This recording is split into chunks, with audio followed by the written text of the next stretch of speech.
እኚህ ግለሰብ ፕሮፌሰር ጂያንግ ይባላሉ። በዜግነት አሜሪካዊ ናቸው። የታዋቂው የየል ዩኒቨርሲቲ ፕሮፌሰር ናቸው። በነገራችን ላይ ከየል ዩኒቨርሲቲ የተመረቁ በጣም በርካታ ታዋቂ ኢትዮጵያውያን ያሉ። ዛሬ ትኩረት የምናደርገው ግን ስለ ፕሮፌሰር ጂያንግ ነው። እንደ ፕሮፌሰሩ ገለጻ የዓለማችን ጠንካራ ሚሊተሪ ባለቤት የሆነችው አሜሪካ አሁን በተጀመረው ጦርነት ትሸነፋለች እያሉ ግምታቸውን እየሰጡ ነው። አሜሪካ የምትሸነፈው ጦሯ ጠንካራ ባለመሆኑ ምክንያት ሳይሆን በጦር ሜዳ ያለው ሁኔታ ተለዋዋጭ በመሆኑ እንደሆነ በተደጋጋሚ ጊዜ እየገለጹ ይገኛሉ። ሌላም ፕሮፌሰር ይህንኑ የፕሮፌሰር ጂያንግን ግምት ትክክል እየሆነና አሜሪካ በአሁኑ ወቅት በጦርነቱ እየተሸነፈች እንደምትገኝ በመግለጽ ላይ ይገኛሉ። እዚህ ጋር ፕሮፌሰር ጂያንግን ለምን እንዳነሳን እንግለጽላችሁ። ፕሮፌሰር ጂያንግ በ2024 3 ትልልቅ የሚባሉ ግምቶችን አስቀምጠው ነበር። የሚገርመው ነገር ከነዚህ ግምቶቻቸው መካከል 2ቱ ተሳክተውላቸዋል። ሶስተኛው ግን አሁንም ውጤቱ እየተጠበቀ ይገኛል። በፈረንጆቹ 2024 ፕሮፌሰር ጂያንግ ዶናልድ ትራምፕ በድጋሚ ለፕሬዝደንትነት እንደሚመረጡ ግምታቸውን አስቀምጠው ነበር። ይሄኛው ግምት ቀላል ሊመስል ይችላል፣ ምክንያቱም 2 ተወዳዳሪዎች ናቸው ያሉት፣ አንደኛው ያሸንፋል ብሎ መገመት ቀላል ሊሆን ይችላል። ሁለተኛው ግምታቸው ደግሞ ዶናልድ ትራምፕ ኢራን ውስጥ ጦርነት ይጀምራሉ የሚል ነበር። ይሄኛውም ግምታቸው ተሳክቶ ከቀናት በፊት ዶናልድ ትራምፕ ኢራን ውስጥ ጦርነት ጀምረዋል። ሶስተኛው ግምታቸውም ከዚሁ ከጦርነቱ ጋር የተያያዘ ነው። በዚህ ግምታቸው መሰረት አሜሪካ በዚህ በኢራን ጦርነት ትሸነፋለች ብለዋል። አሁን ገና ጦርነቱ በመጀመሩ ምክንያት አሜሪካ ትሸነፍ አትሸነፍ እስካሁን የታወቀ ነገር የለም። እንደውም የኢራንን ታላላቅ መሪዎች በመግደል ትልልቅ የሚባሉ ስኬቶችን እያስመዘገበች ትገኛለች። ብዙዎች ግን የፕሮፌሰሩ ግምቶች እየተሳኩ መምጣታቸውን ተከትሎ ሶስተኛው ግምታቸውም ሊሳካ ይችላል የሚል አስተያየት በመስጠት ላይ ይገኛሉ። እንደ ፕሮፌሰር ጂያንግ ገለጻ ከሆነ አሁን የድሮ አይነት ጦርነት የለም። በጦር ሜዳ ላይ እርስ በርስ እየተገናኙ መዋጋት አይነት የሚባለው የድሮ አይነት ጦርነት ማለት ነው። እሱ እንደቀረ በመግለጽ ላይ ይገኛሉ። ከዚህ በተጨማሪ ደግሞ ኢራን ላለፉት ዓመታት ከአሜሪካ ጋር በገባችው ቁርሾ ምክንያት ራሷን ስታዘጋጅ ቆይታለች። በርካታ ሚሳይሎችን አዘጋጅታ አስቀምጣለች። እንደ ሄዝቦላ ያሉ በሌሎች አገራት ያሉ ታጣቂዎችን በማስታጠቅና ከጎኗ እንዲቆሙ በማድረግም ስትሰራ ቆይታለች። ከዚህ በተጨማሪ የተለያዩ ዝርዝር ጉዳዮችን በማዘጋጀትም ሊመጣባት ከሚችለው ጦርነት ራሷን ስታዘጋጅ እንደቆየች ነው ፕሮፌሰሩ የተናገሩት። ዋናው ጉዳይ ግን ምንድነው? ኢራን በዚህ ጦርነት አሜሪካንን በጦርነቱ የግድ ፊት ለፊት ማሸነፍ አይጠበቅባትም። ከዚህ ይልቅ ፕሮፌሰሩ የሚፈሩትና አሜሪካ ትሸነፍበታለች ብለው የሚያስቡት ጉዳይ በኢኮኖሚና በፖለቲካ ጦርነት ውስጥ ኢራን አሸናፊ ሆና ልትወጣ ትችላለች የሚለው ጉዳይ ነው። ለዚህም ደግሞ አንድ ጉዳይን ያነሳሉ። አሜሪካ $50,000 ለሚያወጣ አንድ ድሮን በሚሊዮን ዶላር የሚያወጣ የድሮን መከላከያ እየተኮሰች ትገኛለች። በዚህ ሂደት ደግሞ ጦርነቱ የሚራዘም ከሆነ የአሜሪካ ኢኮኖሚ ክፉኛ ሊንኮታኮት እንደሚችለው እኚሁ የአሜሪካ ፕሮፌሰር እየተናገሩ የሚገኙት። እንደሳቸው ገለጻ ከሆነ የአሜሪካ ጦር የተቋቋመው መደበኛ ለሆነ ጦርነት ነው። ይህም ማለት እንግዲህ በጦር ሜዳ ላይ እየተታኮሱ መዋጋትን መሰረት ያደረገ ጦር መገንባቷን ነው የሚገልጹት። ሆኖም ግን በኢራን የተጀመረው ጦርነት የሚጓተት ከሆነ የጦር መሳሪያ እጥረት ሊያጋጥም እንደሚችልና ይሄም ደግሞ ክፉኛ አሜሪካንን ሊጎዳት እንደሚችል ነው የሚገልጹት። ይህ ሀሳባቸው እውነታ ሊኖረው እንደሚችል የሚያሳይ አንድ መግለጫ በዛሬው ዕለት ይፋ ተደርጓል። አሜሪካ የጦር መሳሪያ ክምችቷ እያለቀ በመሆኑ ዶናልድ ትራምፕ የመሳሪያ አምራቾችን በዋይት ሃውስ ለማነጋገር ቀጠሮ መያዛቸው እየተዘገበ ይገኛል። ለዚህም ነው እንግዲህ ፕሮፌሰር ጂያንግ ዋናው ጦርነት በጦር ሜዳ ላይ የሚካሄደው አይደለም ሲሉ የገለጹት። ዋናው ጉዳይ ደግሞ የዓለምን ኢኮኖሚ ትኩረት ያደረገ ጦርነት ነው የሚካሄደው በማለት እያስጠነቀቁ ይገኛሉ።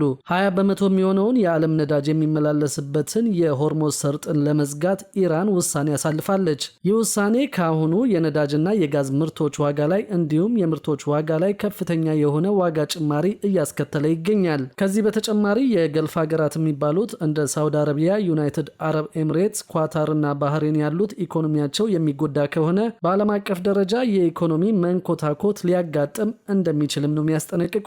እነዚህ የገልፍ ሀገራት ኢኮኖሚያቸው ከአሜሪካ ጋር በትልቁ የተሳሰረ ነው። በተለይም ደግሞ የአረብ ሀገራቱ በአሁኑ ጊዜ በኤአይ ኢንቨስትመንት በርካታ ገንዘብ አሜሪካ ውስጥ ኢንቨስት በማድረግ ላይ ይገኛሉ።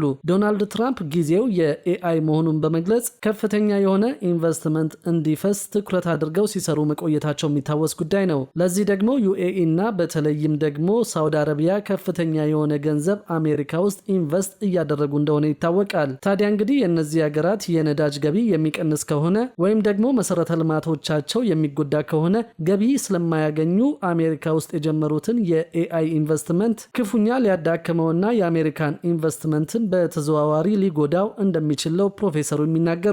ሌላኛው የሚገልጹት ጉዳይ ደግሞ በአየር ጥቃት ብቻ የአንድን ሀገር መንግስት መቀየር እንደማይቻል ታሪክ ደጋግሞ ሲያሳየን እንደቆየ ነው። በአየር ጥቃት የሚደረገው ጥቃት መሰረታዊ የሚባል ለውጥ የማያመጣ ከሆነ እነዚህ የአየር ጥቃት የሚፈጽሙ ሀገራት የእግረኛ ጦራቸውን እንዲያስገቡ ሊገደዱ ይችላሉ። ይህም ማለት እንግዲህ አሜሪካና እስራኤል አያቶላን ቢገሉም መንግስቱን መቀየር የማይችሉ ከሆነ የእግረኛ ጦራቸውን ሊያስገቡ የሚገደዱበት አማራጭ ሊኖር እንደሚችለው ፕሮፌሰሩ እየገለጹ የሚገኙት።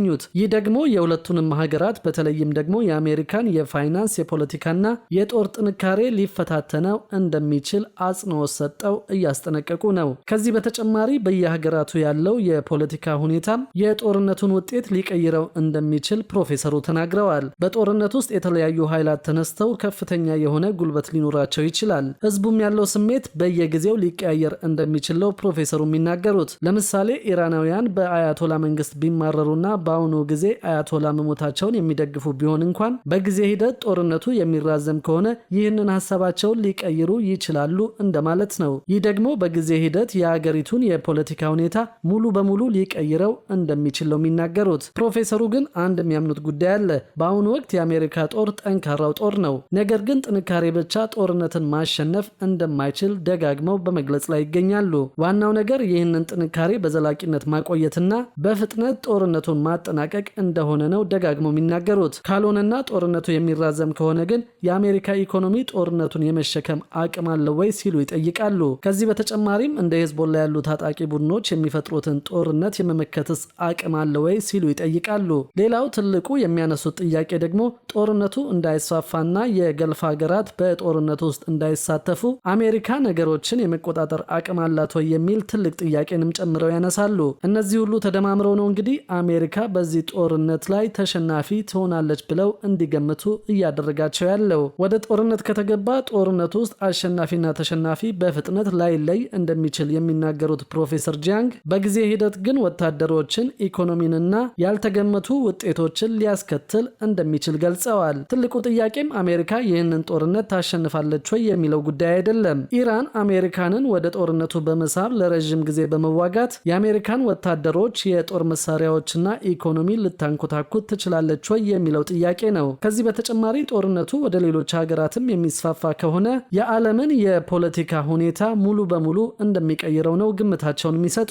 ፕሮፌሰር ጂያንግ በ2024 ከገመቷቸው 3 ጉዳዮች መካከል ዶናልድ ትራምፕ ፕሬዝደንት ሆነው በድጋሚ መመረጣቸው፣ ፕሬዝደንት ሆነው ከተመረጡ በኋላ ደግሞ ኢራን ውስጥ ጦርነት መክፈታቸው በስኬት የተገለጸላቸው ሲሆን አሜሪካ ኢራን ውስጥ የጀመረችውን ጦርነት ትሸነፋለች የሚለው ሶስተኛ ግምታቸው ግን ከሳምንታት ወይም ደግሞ ከወራት በኋላ የሚታወቅ ጉዳይ እንደሆነ እየተዘገበ ይገኛል። በዚህ ጉዳይ ላይ የእርሶ አስተያየትና ምልከታ ምን ይመስላል? ጦርነቱን ማን ያሸንፋል? ኢራን፣ እስራኤልና አሜሪካ ወይስ ጦርነቱ ያለ አሸናፊ ይቋጫል ብለው ይገምታሉ? ሐሳብና አስተያየቶን በሐሳብ መስጫው ላይ ጻፉልን።